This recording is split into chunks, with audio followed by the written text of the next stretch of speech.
Hello everyone, welcome back to my YouTube channel Sai Khushi creations. तो आज की वीडियो में मैं आपको मेरी जन्माष्टमी की शॉपिंग दिखाने वाली हूँ। ये पार्ट 1 है। अगर आगे और भी ख़रीदारी करी तो मैं आपको और भी दिखा दूँगी, पर अभी तक मैंने जन्माष्टमी के लिए क्या क्या ख़रीदा है या क्या क्या तैयारी करी है ये मैं आपको दिखाने वाली हूँ। इसमें से सारा सामान मैंने अभी नहीं ख़रीदा है, कुछ अभी ख़रीदा है, कुछ पहले का भी है। तो ये देखिए, सबसे पहले ये पिंक वाली तो छोटे लड्डू गोपाल की ड्रेस है और ये येलो वाली राधा रानी की। इसके बाद ये बड़े वाले जो लड्डू गोपाल हैं उनकी ड्रेस है। तो ये पिंक कलर की ड्रेस है, ये बहुत ही प्यारी है। ये ड्रेस हमने वृंदावन से ली थी और जो राधा रानी की ड्रेस है वो भी हमने वृंदावन से ही ली थी। तो ये बांके बिहारी मंदिर के पास से ही हमने ली थी और ये बहुत ही प्यारी ड्रेस है। तो हम हमारे कान्हा जी को जन्माष्टमी के दिन ये पहनाने वाले हैं। इसी के साथ साथ ये एक और ड्रेस है जो हमने वृंदावन से ही ली थी और छठी के लिए हमने एक ऑरेंज कलर की ड्रेस निकाली है मैंने, मतलब ये नांदेड़ से ही हम लेकर आए थे। तो ये तो पहले की खरीदी हुई है बट ये अभी तक न्यू है, पहनी नहीं है। तो ये वाली एक ड्रेस पहनाने वाली हूँ मैं। इसके बाद ये कान्हा जी की तुलसी माला है। तुलसी माला तो हमारे यहाँ शिरडी में बहुत मिलती हैं, तो ये हमने यहीं से ख़रीदी हैं। तो ये तुलसी माला है। इसी के साथ साथ कान्हा जी की वैजंती माला भी है जो हम वृंदावन से लेकर आए थे। तो ये भी आपने उन्हें पहने हुए देखा होगा, तो ये भी उनकी एक माला है। इसके बाद ये इत्र है।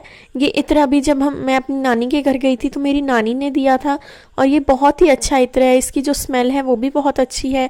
ये चंदन का इत्र है। साथ ही साथ हम एक इत्र वृंदावन से भी लेकर आए थे, वो भी चंदन का है। एक गुलाब का भी है, तो वो दोनों भी बहुत अच्छे हैं और इस इत्र की स्मेल बहुत अच्छी है। ये सनातन कंपनी का है और इसकी MRP सिर्फ 45 रुपीज़ की है और एक इत्र की बोतल तो 40 रुपीज़ की है ये। और एक इत्र की बोतल आपकी बहुत समय तक जाती है और ये बड़े साइज़ की बोतल है।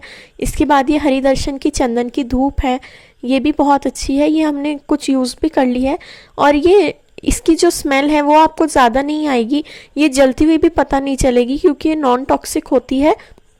बट ये और कान्हा जी को चंदन अति प्रिय है, इसलिए हम चंदन की ही धूप लाए हैं। इसके बाद ये मोरपंखी का एक डेकोरेशन के लिए आप बोल सकते हैं, पंखा बोल सकते हैं, वो है।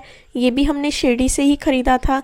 इसके बाद ये बांसुरी है। ये बांसुरी तो पिछले साल की है, वैसे भी बांसुरी तो 12 महीने मिलती ही रहती है, तो ये बांसुरी मैं बाद में डेकोरेट कर लूँगी। इसके बाद ये कान्हा जी के और राधा रानी के हार हैं, इनमें से जो भी सुंदर लगेगा वो मैं उन्हें पहनाऊँगी। इसके बाद ये तुलसी गमला है, ये आपने पिछले साल भी देखा होगा। तो ये हमारे यहाँ पर दिवाली के टाइम पर मिलता है खेल खिलौने सजाने के लिए, तो ये तुलसी गमला मैं सजाऊंगी। इसके बाद ये चक्की है, ये भी आपने दिवाली की शॉपिंग में देखा होगा, तो ये चक्की भी बहुत प्यारी है। तो ये झूलन जो हम बनाएंगे उसमें सजाएंगे।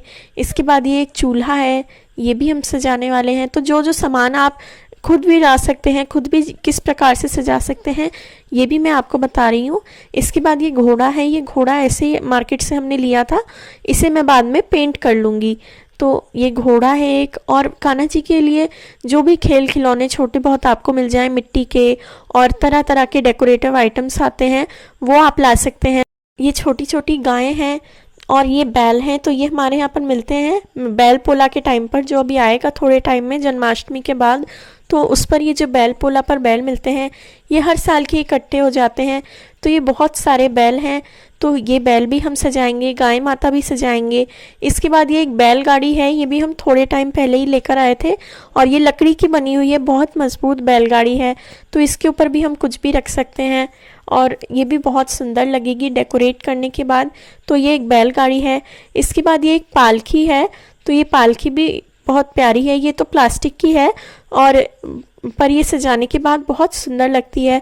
तो ये भी हम कान्हा जी के ही आसपास डेकोरेट करने के लिए लेकर आए थे। ये सब सामान धीरे धीरे हम लेकर आए, एक बार में ये सब कुछ नहीं लाए हैं।